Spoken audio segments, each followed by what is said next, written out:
पूर्णिमा होती हैं, उन पूर्णिमा में आज की जो पूर्णिमा बहुत मायने रखती है, बहुत। हम फिर निवेदन करेंगे, आज की जो पूर्णिमा है प्रयास करो भोलेनाथ जी को एक से एक चावल का दाना शंकर भगवान को समर्पित जरूर करो। और रात्रि के समय पर जब चंद्र पूर्ण आनंद के साथ में हो और यदि कोई शरीर में बहुत ज़्यादा कोई रोग ग्रसित हो गया है, कोई चर्म रोग हो गया है, कोई शरीर में कोई भयंकर रोग हो गया है, तो छोटी सी बेलपत्र शंकर भगवान पर चढ़ी हुई चंद्रमा की रोशनी में चंद्रमौलेश्वर महादेव का नाम लेकर औषधि के रूप में उसको चबा चबा कर खा लो चंद्रमा की रोशनी में। उससे वो औषधि का काम करेगी और तुम्हारे रोगों को समाप्त करेगी। चंद्रमौलेश्वर महादेव का स्मरण। कौन से महादेव? चंद्रमौलेश्वर। और चंद्रमौलेश्वर महादेव की चंद्रमौलेश्वर शिव उपासना ये बहुत। और आज तो पूर्णिमा है, बाबा की बड़े आनंदमय स्वरूप है। चंद्र की रोशनी में आप लोग तो खीर खाते ही हो, पर साथ में एक बेलपत्र का प्रयोग भी जरूर कर कर देखो, वो आपकी जिंदगी में ना जाने कितने रोगों को समाप्त कर देगी, कितने रोग।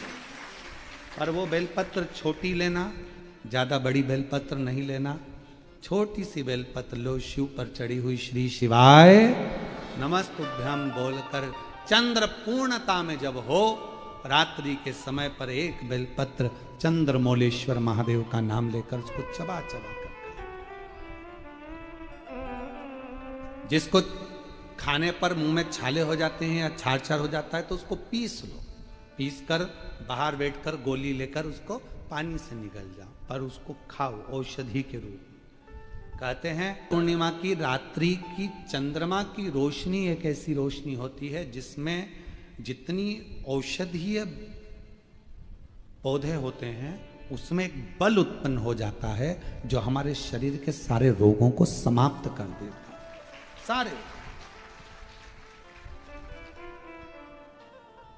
आपके यहाँ खीर रखते हैं, हमारे यहाँ हम हमारे कुबेरेश्वर धाम पर हम बेलपत्र रखते हैं रात्रि के समय पर। और वही बेलपत्र जब कोई बहुत ज़्यादा तकलीफ में होता है तो वही बेलपत्र का चूरा बल सूख जाती है, उसको दे देते हैं, भाई यही पाते रहो, वो औषधीय तत्व है। आप लोग छत पे खीर रखो, हम बेलपत्र रख देते हैं अमृत इसमें, वो तो पहले से ही तो बेलपत्र और बलवान हो जावे और आनंदित हो, औषधि।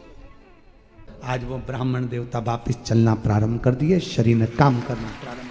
पात्र की बड़ी महत्वता। तुम्हारे घर में दीपक रोज लगाते हो रोज?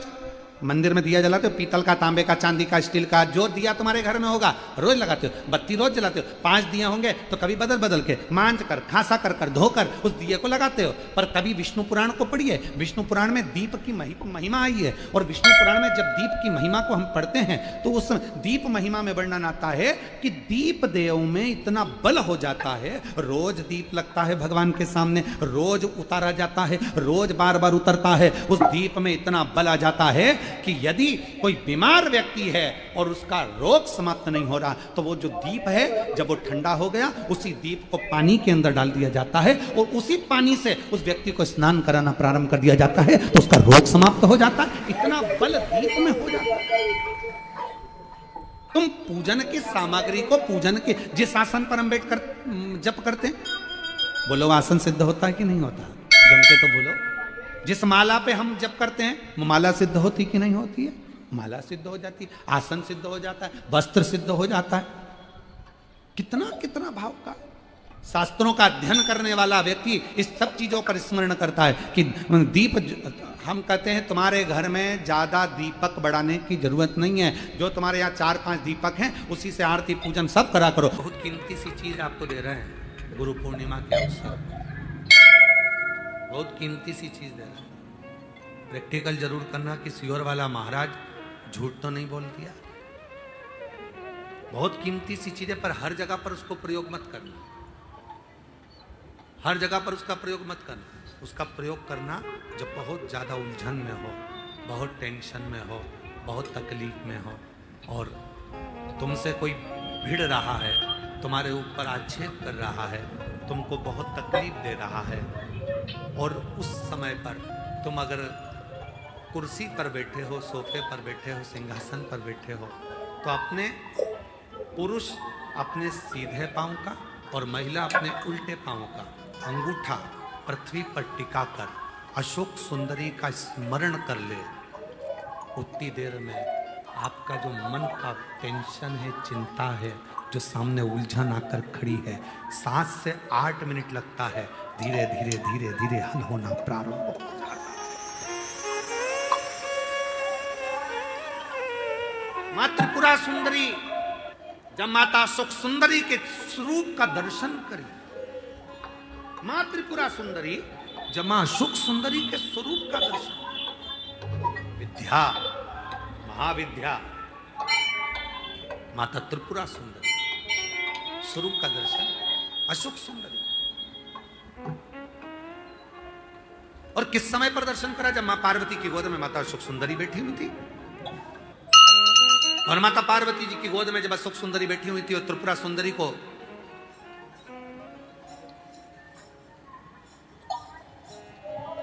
मां जगत जननी जगदम्बा अम्बा ने उस विद्या को स्मरण किया, और माता त्रिपुरा सुंदरी ने जब अशोक सुंदरी का दर्शन किया, देखा, देखकर क्या दूं मैं इसको? मातृ शक्ति की गोद में जो बैठी है उसको क्या?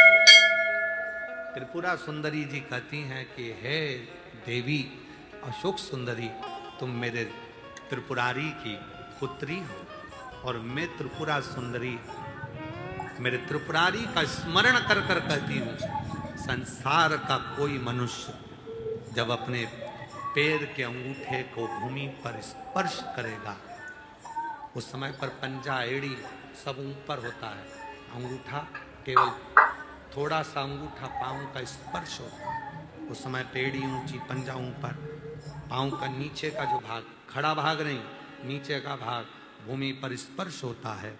और उस समय पर जो अशोक सुंदरी तुम्हारे नाम का स्मरण करेगा और जो उस स्मरण में पाएगा, त्रिपुरा सुंदरी कहती है मैं स्वयं त्रिपुरा सुंदरी उसकी उलझनों को समाप्त कर कर उसके जीवन को खुशियों से भर। ये त्रिपुरा कह रही है, ये विद्या कह रही है, मां त्रिपुरा सुंदरी।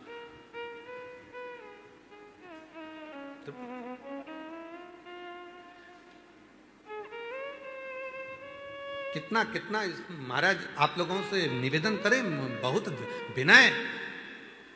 शरीर में रोग आ गया ना, आ जान दो, बीमारी वो बहन से मिलो जिस बहन को सारे डॉक्टरों ने कैंसर कह दिया, शरीर में कैंसर फैल गया, कीमो तक लगवा लिए, डॉक्टर कहा कीमो तक लगवाए, दवाइयां ली, कीमो करवाए, और कितने 7-8 कीमो करवा लिए, तब भी फिर डॉक्टर ने कह दिया 6 महीने की मेहमान। कीमो हो गए, इलाज हो गया, वो अभी आई थी, कीमो हो गए, इलाज हो गया, और फिर डॉक्टर ने कह दिया 6 महीने की मेहमान है, घर ले जाओ।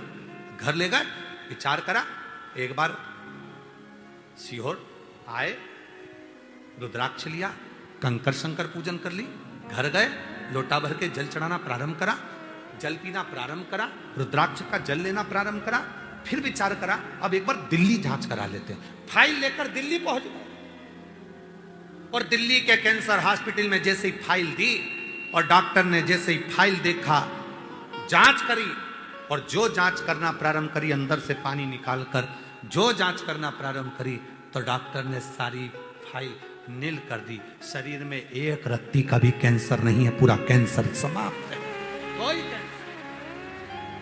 विश्वास। अभी हम उनसे पूछ रहे थे कि बाबा पर तुम्हारा इतना भरोसा? हाँ, आपने कहा था सुख सुंदरी वाली जगह पर हाथ लगाना, और हाथ लगाकर अपने शरीर पर लगाकर श्री शिवाय नमस्तुभ्यम कहना। मैं रोज करती हूँ, प्रतिदिन करती हूँ। वो करी थी मेरा छोटा सा बच्चा, डॉक्टर ने 6 महीना दे दिया, मेरे बाबू को कौन संभालेगा, मेरे बच्चे को कौन संभालेगा, मेरे बेटे को कौन संभालेगा, जिसको उसका पति गोदी में रखा। मैं अपने अशोक सुंदरी की जगह पर हाथ रखकर कहती थी बाबा मेरे बच्चे के लिए मुझे प्राण वापिस दे।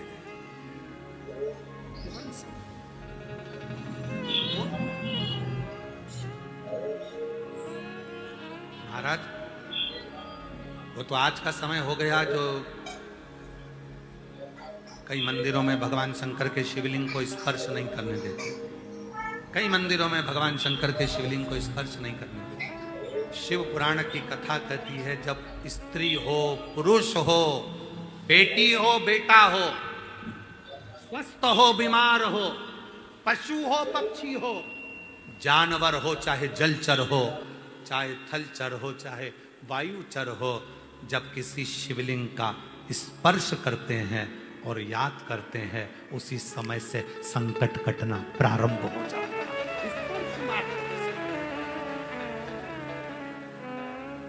स्पर्श मात्र स्पर्श। पूर्णिमा के नारियों को, स्त्रियों को अखंड सौभाग्य के लिए जो नारी वैधव्य नहीं होना चाहती है उस नारी को पूर्णिमा के कितने व्रत करना चाहिए।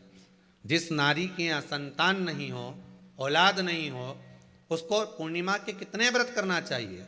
जिस नारी का पुत्र, पति बहुत बीमारी से ग्रसित हो, लग रहा हो कि ये मेरा बेटा बहुत बड़ी बीमारी में घिरा हुआ है, तो नारी को कितने व्रत करना चाहिए। स्वयं भगवान कृष्ण ने माता यशोदा को द्वापर में भी बताया है कि पूर्णिमा के 32 व्रत होते हैं। कितने व्रत होते हैं? 32।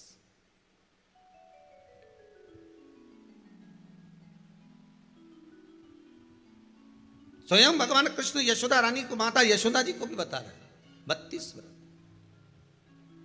अब आपको किसी ने बता दिया होगा कि 8 कर लो, 7 कर लो, 6 कर लो, 12 कर लो, इसलिए आपने बोला कि 12 कर लीजिए, 32 कर लीजिए। अरे यहां तो द्वापर की कथा भी कहती है। यशोदा जी ने एक बार भगवान कृष्ण को रोक कर कह दिया, ए कन्हैया रुको। कन्हैया बोले, बोलो मां क्या बात है।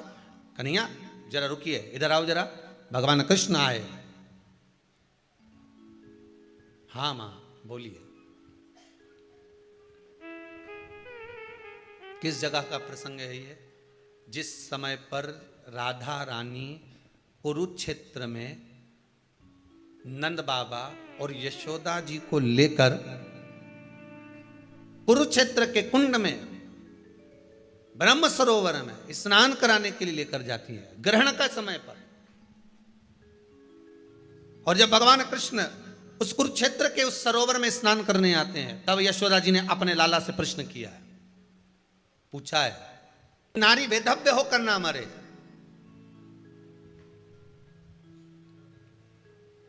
उसका पति कोई रोग से ग्रसित ना हो, उसका पुत्र किसी रोग में ना पड़े। अरे भाई कितना सुंदर संवाद लिखा है। अगर किसी माता का पुत्र मान लो किसी नशे में डूबा हुआ है, कोई नशा कर रहा है और गलत नशा है, आपको लग रहा है कि ये नशे में डूबा हुआ है, आपको लग रहा है कि ये गलत जगह पर डूब गया है, आपको लग रहा है कि मद्रापान में, मांसाहार में या अधिक गांजा आदि का जो भी नशे होते हैं, जितने भी नशे, उसमें डूब चुका है। और माँ उसको समझा रही है, तू नशे में मत डूब, तू इस काम को मत कर, तू ये गलत कर्म मत कर। माँ उसको समझा कर हार गई। तो मेरा माताओं से निवेदन है, आप उसको समझाना बंद कर दो, एक काम करना प्रारंभ कर दीजिए। हमें जो शिव महापुराण के माध्यम से शास्त्र कह रहा है कि आप 32 पूर्णिमा के व्रत प्रारंभ करें। उसमें करना क्या है? आप केवल जिस दिन व्रत रहे, रात्रि के समय पर कोई भी मीठा, कुछ भी सामग्री आप चंद्र की रोशनी में, चंद्र को अर्घ देने के बाद, पूजन करने के बाद उसको रखो, और वही सामग्री जो नशा कर रहा है उसको पूर्णिमा के दूसरे दिन उसको खिलाओ।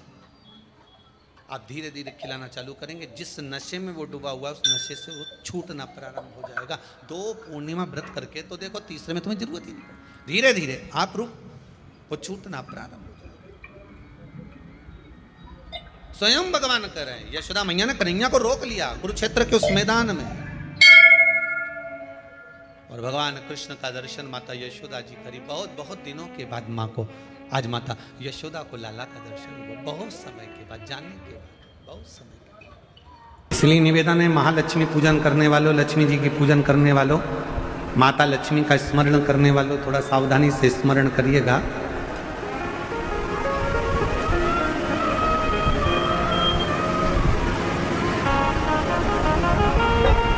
वासुकी नाग की धर्म पत्नी सतशीर्षा।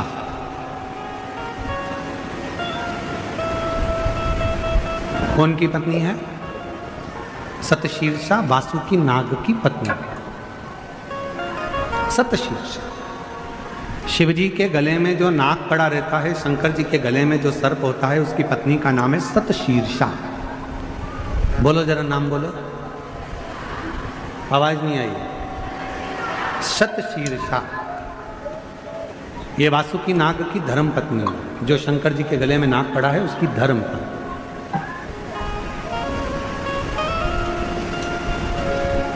कहते हैं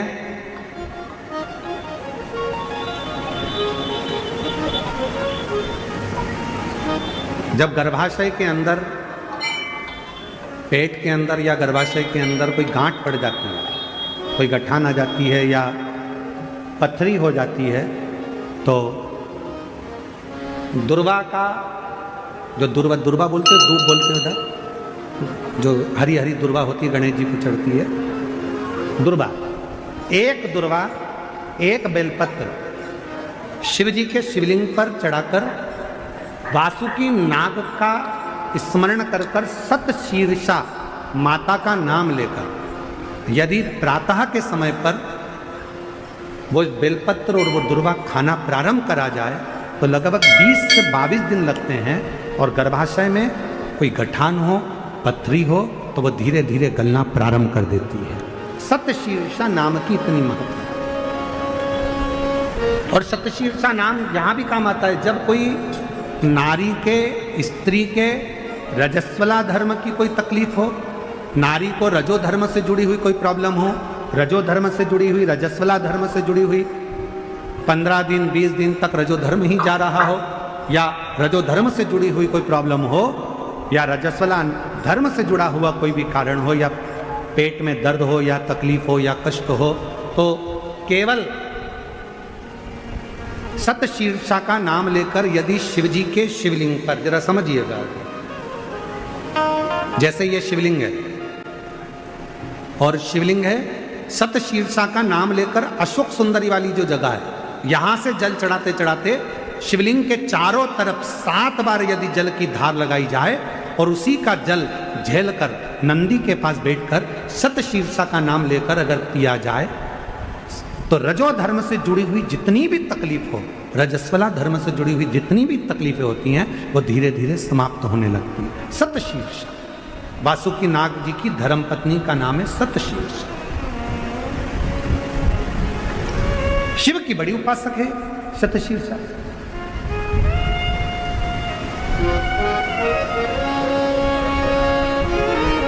कहते हैं जब समुद्र का मंथन हुआ,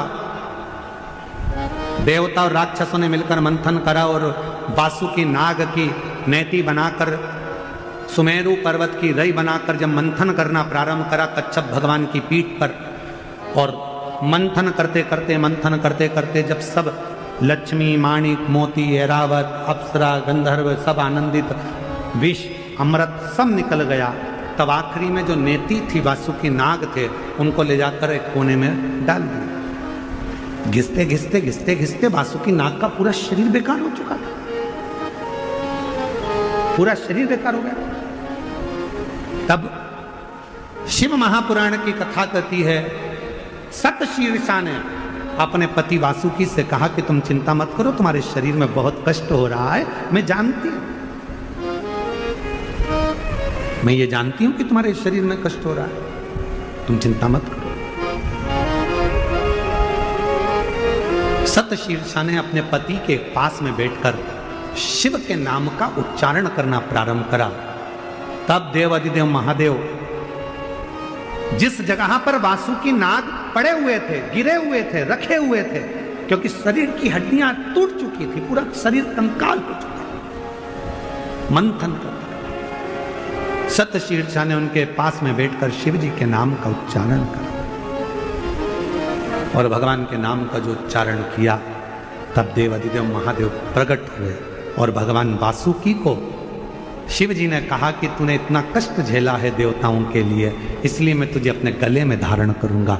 वासुकी को शतशीर्षा के कहने पर वासुकी नाग को शंकर भगवान ने अपने गले में धारण कर दिया। शतशीर्षा वासुकी नाग देवता की धर्म पत्नी, एक ऐसी धर्म पत्नी जो भगवान शंकर की आराधना में, साधना में, भजन में, कीर्तन में, स्मरण में डूबी रहे, वो सब। और शतशीर्षा का ही क्रम करता है, शतशीर्षा की ही कथा करती है, शतशीर्षा की ही कथा वर्णन करती है, शतशीर्षा का ही चरित्र कहता है। कार्तिकेय बाबा से वर मांगा था शतशीर्षा कि कार्तिक महीने में यदि कोई शिव मंदिर में जाकर यदि कोई दीप दान करे, शंकर के मंदिर में यदि कोई दीप दान करे, शिव के मंदिर में यदि कोई दीप दान करे, तो हे प्रभु कार्तिकेय जी, कार्तिक महीने में यदि कोई शंकर के मंदिर में दीप दान करे तो ऐसी कृपा करना कि संसार सागर में वो बार बार जन्म ना लेकर शिव के धाम में ही स्थान ग्रहण करे, ऐसी कृपा कर। ये शतशीर्षा। श्री शिवाय नमस्तुभ्यम। हर हर महादेव। पूज्य गुरु जी ने इस वीडियो में गुरु पूर्णिमा के विशेष उपाय कथा बताए हैं। पूर्णिमा के दिन किए जाने वाले उपायों को आप इस वीडियो में अच्छे से देखकर समझकर इन उपायों को आपको अवश्य करने हैं। वीडियो अच्छी लगे तो like, share and subscribe, comment में श्री शिवाय नमस्तुभ्यम हर हर महादेव अवश्य लिख देना। जाते जाते चैनल को सब्सक्राइब अवश्य कर देना। जय श्री राम, हर हर महादेव, जय श्री महाकाल।